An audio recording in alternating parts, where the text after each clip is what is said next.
जय श्री राधे। श्री श्यामानंद प्रभु के पावन चरित्र की अब तक जो कथा हमने सुनी, अब उससे आगे श्रवण करने जा रहे हैं। श्री श्यामानंद प्रभु को श्री राधा रानी ने अपने हृदय कमल से प्रकट श्री श्याम सुंदर का जो विग्रह प्रदान किया था, अब वे अपने उन्हीं आराध्य श्री श्याम सुंदर की सेवा में निमग्न रहने लगे। एक दिन भरतपुर रियासत के राजा के कोष में रातों रात श्री राधा रानी का एक दिव्य विग्रह स्वयं प्रकट हो गया। उस रात श्री श्याम सुंदर ने श्यामानंद जी को स्वप्न में कहा, मेरी राधा रानी भरतपुर के राजमहल में प्रकट हो गई हैं, तुम मेरा उनके साथ विवाह कराओ। उधर स्वयं प्रकटित श्री राधा रानी ने भरतपुर के महाराज को भी स्वप्न में आदेश दिया, मेरे श्याम सुंदर श्रीधाम वृंदावन में श्यामानंद की कुटिया में विराजते हैं, तुम उनके साथ मेरा विवाह संपन्न कराओ। राजा की निद्रा भंग हो गई। उन्होंने उसी समय अपनी रानी को जगाकर स्वप्न के विषय में बताया। सुबह होते ही जब वे दोनों अपने भंडार गृह में गए तो उन्हें वहां मूल्यवान रत्नों के मध्य श्री राधा रानी के स्वयं प्रकटित अपूर्व सुंदर श्री विग्रह का दर्शन हुआ। राजा रानी ने श्री राधा जी के उस दिव्य विग्रह का श्रृंगार करके विधि विधान से पूजन किया। शुभ मुहूर्त देखकर भरतपुर के राजा रानी अपने राज पुरोहित और मंत्रियों को साथ लेकर श्रीधाम वृंदावन में श्यामानंद जी की कुटिया में पहुंचे। श्री श्याम सुंदर की अपूर्व लावण्यमयी त्रिभंगी श्री विग्रह का दर्शन करके राजा रानी भाव विभोर हो उठे। बसंत पंचमी के दिन सन 1580 में शुभ दिन श्री वृंदावन में श्री श्याम सुंदर व श्री राधा रानी के दिव्य विग्रहों का विवाह उत्सव बड़े धूमधाम से संपन्न हुआ। राज दंपत्ति ने कन्यादान की रस्म अदा की। इस प्रकार श्यामा श्याम सुंदर विग्रह रूप से परिणय सूत्र में बंध गए। विवाह उपरांत भरतपुर के राजा ने श्री राधा श्याम सुंदर का विशाल मंदिर बनवाया और एक गांव और बहुत सी संपत्ति मंदिर की सेवा में समर्पित की। इस घटना के बाद जयपुर के महाराजा ने श्यामली नाम का गांव श्यामानंद जी को दान में दिया। श्री श्यामानंद जी ने अपने तिरुभाव से पहले लाला लाली जी की सेवा पूजा का भार श्री रसिकानंद प्रभु, जो कि अनिरुद्ध महाराज के अवतार बताए जाते हैं, उन्हें सौंप दिया। तब से ठाकुर जी की सेवा पूजा रसिकानंद जी के वंशज ही कर रहे हैं। आज भी प्रत्येक वर्ष बसंत पंचमी के दिन श्रीधाम वृंदावन में श्री श्याम सुंदर का प्रकट्योत्सव एवं विवाहोत्सव बड़ी श्रद्धा व उत्साह के साथ मनाया जाता है।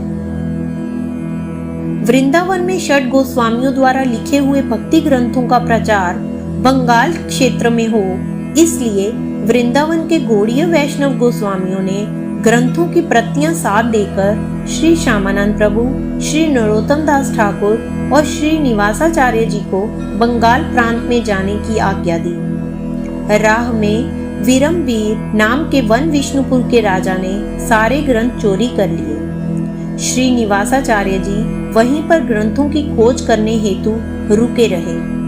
श्री नरोत्तम दास जी और श्री श्यामानंद जी वहां से निकलकर खेतुरी ग्राम में आए। वहां कुछ दिन बिताकर श्री श्यामानंद जी अंबिका कालना ग्राम में गुरुदेव के दर्शन हेतु गए।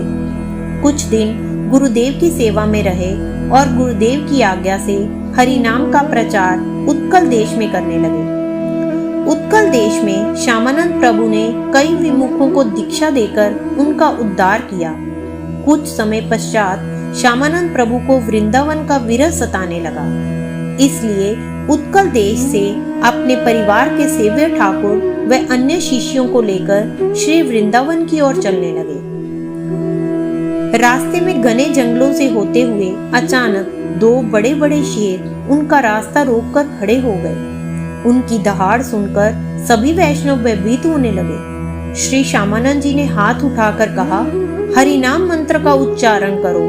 उच्च स्वर से श्यामानंद प्रभु बोल उठे, हरे कृष्ण कृष्ण कृष्ण हरे हरे, हरे राम राम राम हरे हरे।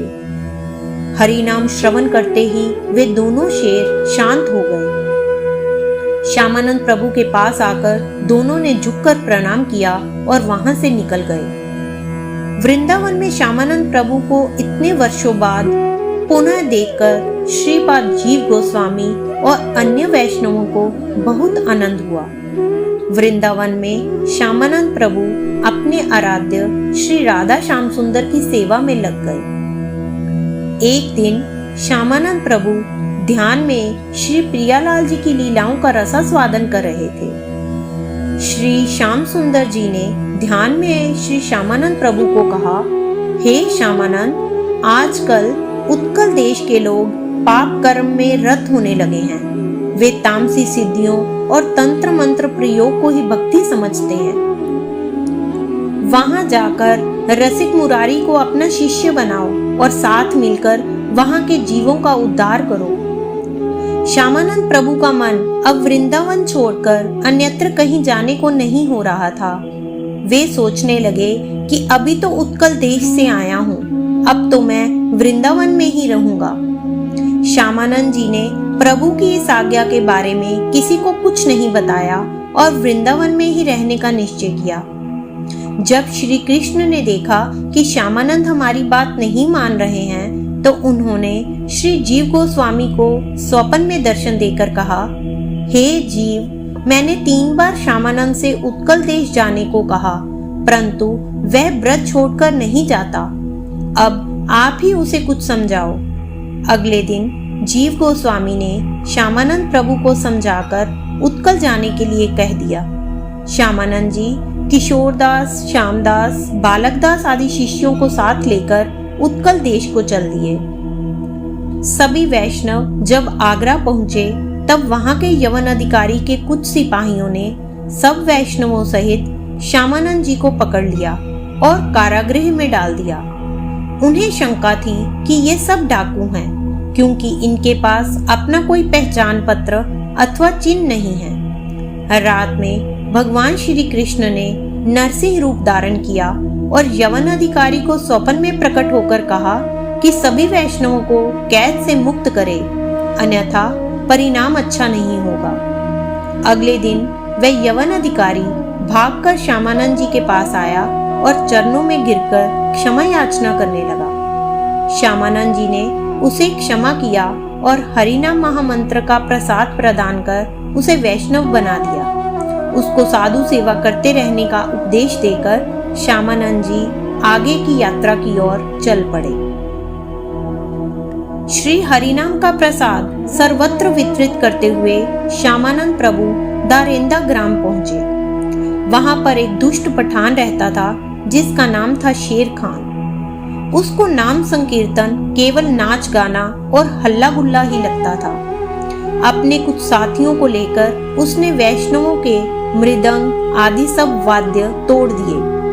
वैष्णवों को कष्ट होता देखकर श्यामानंद प्रभु ने जोश में भरकर हुंकार किया और देखते ही देखते वहां पर भीषण अग्नि प्रकट हो गई। उस अग्नि से यवनों के दाढ़ी और मूंछ जलने लगे, मुख से रक्त वमन होने लगा और अधमरी अवस्था में वे सब वहां से जान बचाकर भागे। अगले दिन श्यामानंद प्रभु आसपास संकीर्तन कर रहे थे।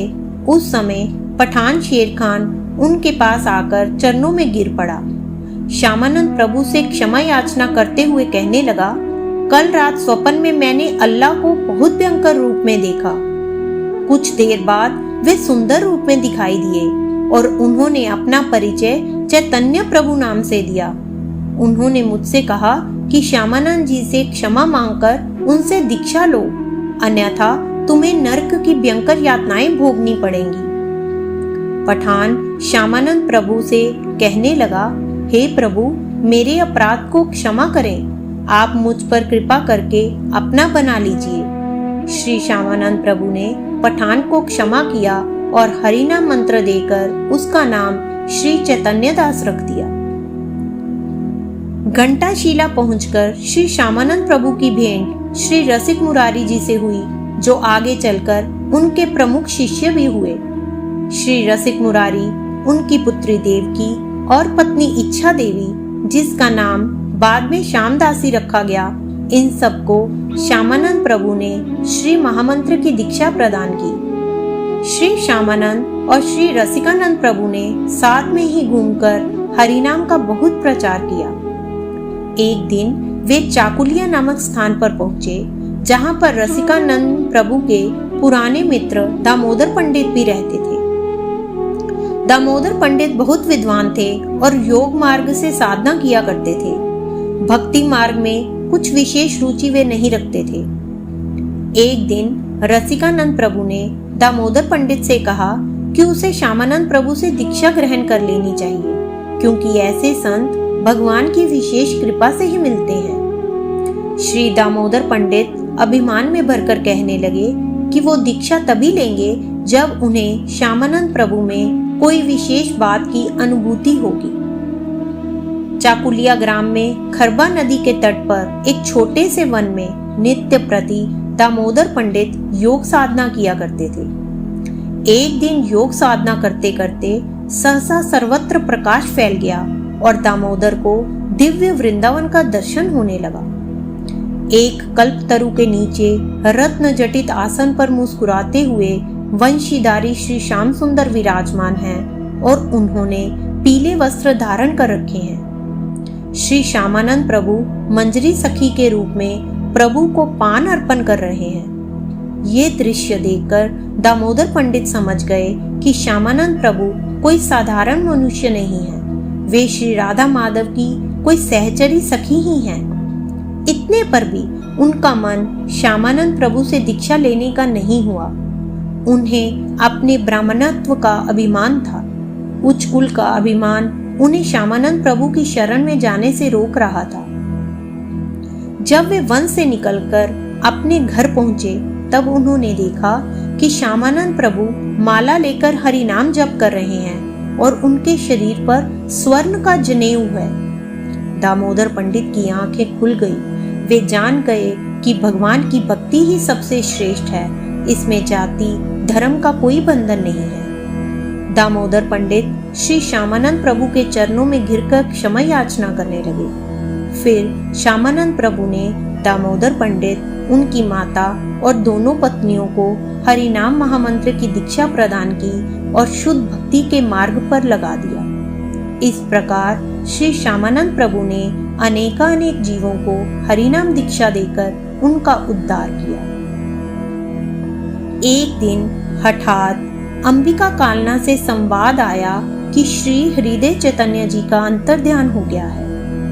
श्री श्यामानंद प्रभु विरह सागर में डूब गए। रसिकानंद जी को निकट बुलाकर कहा, मुझसे गुरुदेव का विरह सहन ना होगा, मैं अब पृथ्वी पर नहीं रह पाऊंगा।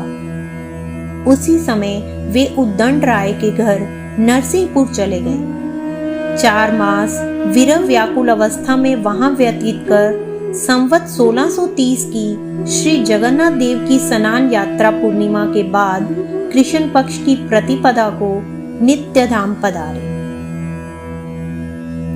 श्री श्यामानंद प्रभु के चरणों में कोटि कोटि प्रणाम।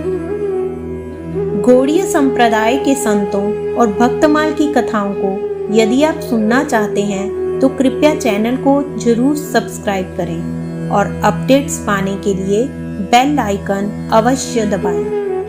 जय श्री राधे श्याम।